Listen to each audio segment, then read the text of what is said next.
Hello, friends, and welcome back to another episode of the Juicebox Podcast.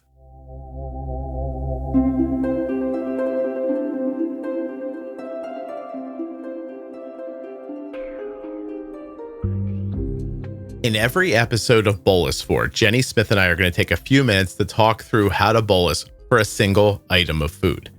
Jenny and I are going to follow a little bit of a roadmap called Meal Bolt. Measure the meal, evaluate yourself, add the base units, layer a correction, build the bolus shape, offset the timing, look at the CGM, tweak for next time. Having said that, these episodes are going to be very conversational and not incredibly technical. We want you to hear how we think about it, but we also would like you to know that this is kind of the pathway we're considering while we're talking about it. So while you might not hear us say every letter of Meal Bolt in every episode, we will be thinking about it while we're talking. If you want to learn more, go to juiceboxpodcast.com/meal-bolt. But for now, we'll find out how to bolus for today's subject.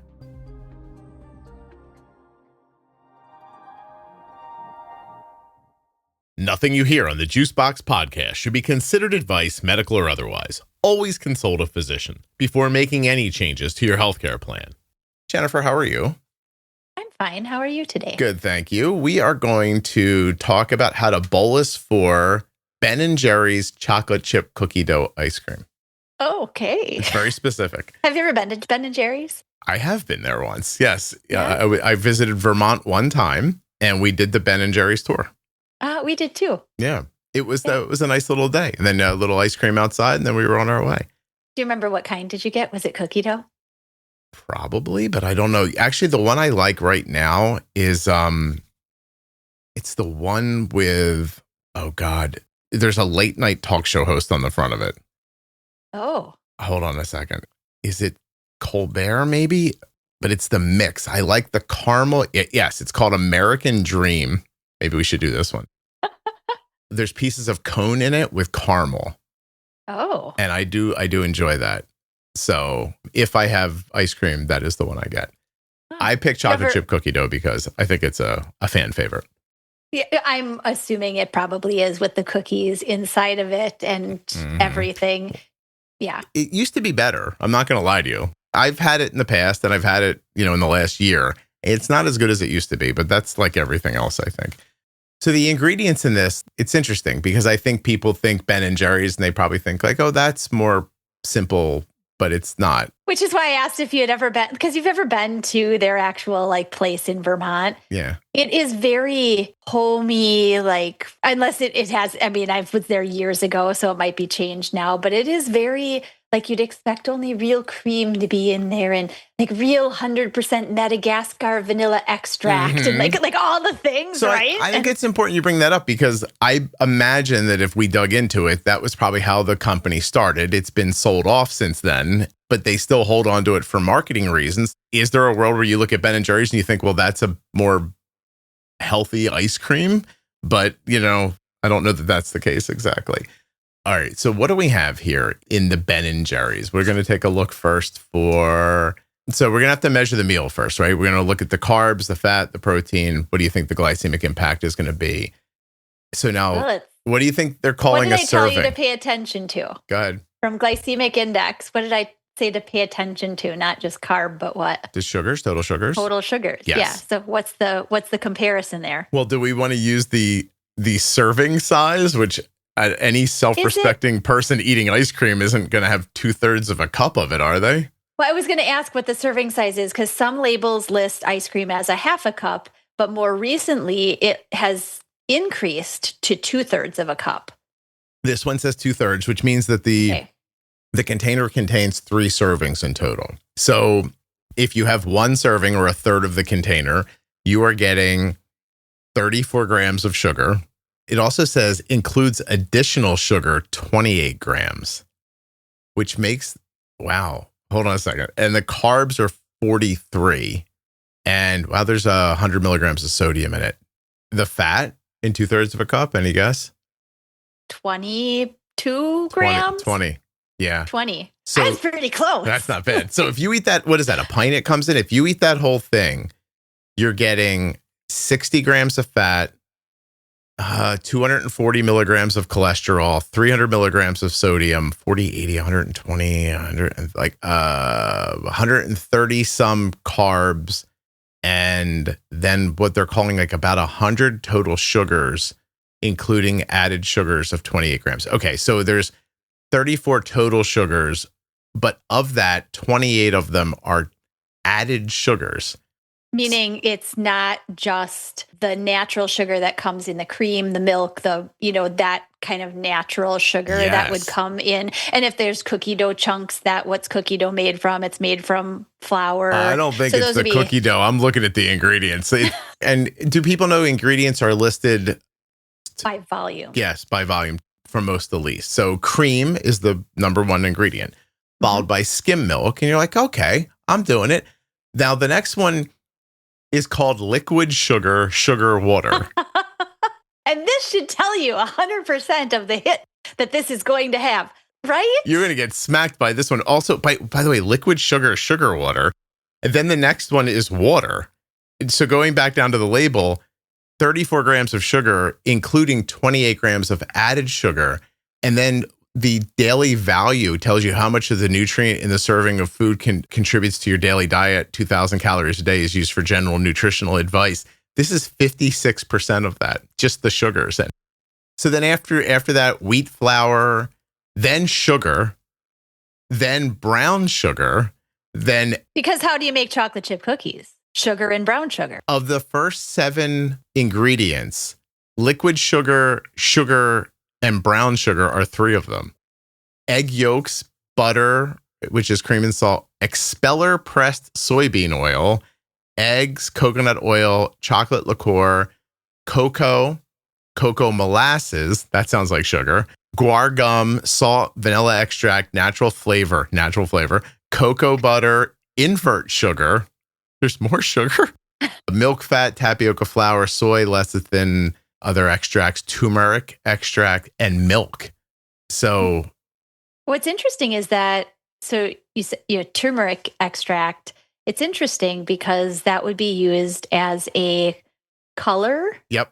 And turmeric is it's a root. Mm-hmm. So the interesting thing is that they don't have yellow, blue, red dye. They're actually using a plant-based coloring, which is actually pretty nice. We like on that. the scale of all the other things that's in it. Jenny's looking for the high side of this. She's like, at least there's no coloring in it. Yeah, actually, it looks like they use that and annatto extract. Annatto. Yeah. Okay. Yeah, it's commonly also used. Annatto is often used in cheese, cheddar cheese. It's the reason it's yellow. Oh, really? Otherwise, it's the reason you can get white and golden cheddar cheese. The white stuff doesn't have the annatto added to it. So they make that ice cream a little browner to give you the feeling of like chocolate chip cookies. But that's, yeah. All right. Well, there you go. All right, let's bolus for it. Maybe they want people to not have inflammation after. Maybe that's the reason for the turmeric. I don't know. Yeah, again, you're high siding. So now we're going to evaluate like where you are before we make this bolus, right? We know what the carbs are. We know there's going to be a big fat hit. There's going to be a big sugar hit. So that glycemic impact is going to happen fast. But when do people eat ice cream? End of the day, right? End of the day, dinner, bedtime is a common evening time snack after dinner. Either that or common to have it after a meal, especially when on vacation. Mm-hmm. Yeah, that's what I'm thinking is the thing that gets dropped on top of your other, it's almost a la mode in your belly. Yes. Yeah. Right? So there's a meal in there already that you've hopefully bolused well for. Mm-hmm. And then on your way to drop this spike from the sugar and the slowing from the fat right on top of it. Right. All right. So, depending on where you are. Yeah. You kind of have 2 environments of consideration for bolus there. If you are eating it in the aftermath of a meal, there's likely a bolus strategy for that. It would be different than, let's say it's middle of the afternoon, you're done at the pool, you had lunch 3 hours ago, and now you and the kids, everybody, whoever it is, your dog, you all want ice cream. Great. Mm-hmm. So you're going to go for ice cream. At that point, it really is covering the ice cream and nothing else. Yeah. Yeah. And maybe even in that scenario, there's a little running around. Maybe that fat might be helpful in that situation. But again, if it's 8:30 at night and you're, you're already standing in front of the freezer thinking to yourself, like, I shouldn't be doing this. And you're, and you're, boy, that looks good. Yeah, but I am going to do it. And so maybe you're going to need to be more aggressive. You figure out your insulin to carb ratio, get that all going too. But how are you going to layer this over? Like, is this going to be, do you expect to see continued hits from ice cream along the way? Especially with the fat content, like you said, who is typically going to eat 2/3 of a cup, which is way more. When I was growing up, it was a half a cup was a serving size on the label. Yeah. But 2/3 of a cup nowadays, we definitely overeat. 2/3 of a cup should be enough, but many people will have more than that. And so the hit effect builds because of the fat increasing as you take more. Yeah. I do a little thing. There's a sorbet in my freezer usually that's just for me. It's like a mango thing. Oh. And I used to like scoop it out and put it into a dish. But then I'd find like that when I was filling the dish, I'd end up putting more in than I wanted. So now it's just kind of understood, like it's mine, don't eat out of it, because I'm eating right out of the container now. Yeah, because I take a little scoop and I go, oh, that was good. And maybe I do it again and I'm like, yeah, I'm done now. Yeah. And that was it. And I get all the good feeling that I wanted from the sorbet. I enjoyed the maybe kind of the freshness of it, or the palate cleanse, or whatever it ends up being for me. And then I don't feel compelled to eat the rest of it because I took it out. I'm like, oh, I just put it back. Now, I guess that might lead some people to eat the entire thing, like too, I don't know, but it works for me that way. Okay, so we build the correction, put it on. Do you think this is an extended bolus? I think this needs, for the most part, a good pre-bolus because of the sugar content. Yeah. But it definitely needs something to cover the behind, right? And this is where a little experimentation comes in. For something like this, maybe an extended bolus works for you, where you do 50, 60, 70% of it up front, and you do it with a good pre-bolus time. And then you extend the back end of it maybe over 2 or 3 hours, given the fat content in a single serving is 20 grams. Maybe that's enough, right? Yeah. The other consideration would be maybe you see a pretty quick hit, so you're going to cover it completely. And you're also going to pre-bolus to dull down the rise. But on the back end, you end up never really coming to target, or you just hover high and then you go up a little bit more 2 or 3 hours later. You might cover the back end with a temporary basal increase if you have access to something like that on a pump. Yeah. Other algorithms, you might not have to worry at all. With a single serving, 20 grams, it's not low fat, but you might have an algorithm that takes care of that because it's a little more aggressive. You have to kind of just do the looking at your CGM an hour, 2 hours, 3 hours afterwards, figure out how this went, and then just tweak it for next time and try to figure out how to manage it best. And for those people who are using MDI and have decided that that's just what they like to do, right? It works the best for them in all scenarios. You may actually be able to utilize what I really think is an underused insulin in a scenario like this. That would be R, right? Let's say you covered the impact really well with your rapid acting insulin, but from previous experience that 2 hours later it starts to go up. And rather than you having to give a little nibble and a little nibble and a little nibble of extra rapid insulin, you may be able to cover the back end hit with a small amount of R insulin because it's got such a slow kind of accumulation of getting to its effective amount. And it might hit well for a couple of hours after the meal. Would this be a good place for Afrezza too? Potentially. Yeah. Like if you get the rise, you can kind of just boom, like drop it down. You could drop it down. Absolutely. Again, another one that's underutilized. I think some of it's age specific or written off label and whether somebody's willing to do it. But yeah, you could control the quick hit. The back end, again, depends on what you see happening. But that's variables. It's in my head because I just interviewed Pete Zendo about the Afrezza being available for younger people now.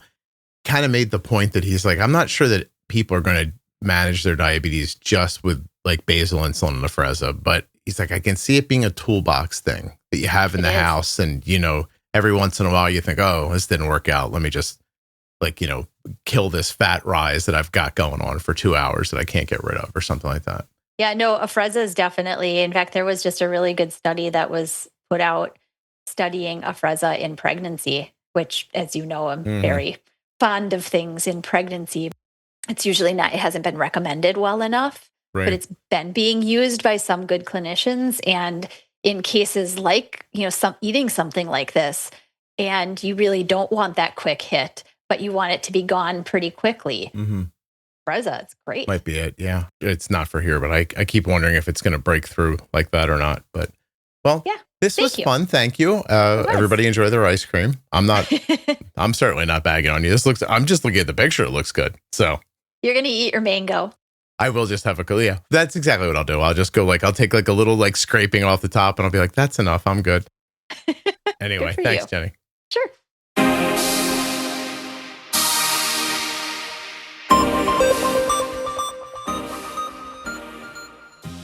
In each episode of the Bolus 4 series, Jenny, Smith, and I are going to pick one food and talk through the bolusing for that food. We hope you find it valuable. Generally speaking, we're going to follow a bit of a formula, the meal bolt formula, MEALBOLT. You can learn more about it at juiceboxpodcast.com/meal-bolt. But here's what it is. Step 1, M, measure the meal. E, evaluate yourself. A, add the base units. L, layer a correction. B, build the bolus shape. O, offset the timing. L, look at the CGM. And T, tweak for next time. In a nutshell, we measure our meal. Total carbohydrates, protein, fat, consider the glycemic index and the glycemic load. And then we evaluate yourself. What's your current blood sugar, how much insulin's on board, and what kind of activity are you going to be involved in or not involved in? Do you have any stress, hormones, illness? What's going on with you? Then A, we add the base units. Your carbs divided by insulin to carb ratio, just a simple bolus. L, layer a correction, right? Do you have to add or subtract insulin based on your current blood sugar? Build the bolus shape. Are we going to give it all up front, 100% for a fast digesting meal, or is there going to be like a combo or a square wave bolus? Does it have to be extended? I'll set the timing. This is about pre-bolusing. Does it take a couple of minutes this meal, or maybe 20 minutes? Are we going to have to again consider combo square wave boluses and meals? Figure out the timing of that meal. And then L, look at the CGM. An hour later, was there a fast spike? 3 hours later, was there a delayed rise? 5 hours later, is there any lingering effect from fat and protein? Tweak. Tweak for next time. T. What did you eat? How much insulin and when? What did your blood sugar curve look like? What would you do next time? This is what we're going to talk about in every episode of Bolus 4. Measure the meal, evaluate yourself, add the base units, layer a correction, build the bolus shape, offset the timing, look at the CGM, tweak for next time. But it's not going to be that confusing, and we're not going to ask you to remember all of that stuff. But that's the pathway that Jenny and I are going to use to speak about each bolus. Hey, thanks for listening all the way to the end. I really appreciate your loyalty and listenership. Thank you so much for listening. I'll be back very soon with another episode of the Juicebox Podcast. The episode you just heard was professionally edited by Wrong Way Recording. WrongWayRecording.com.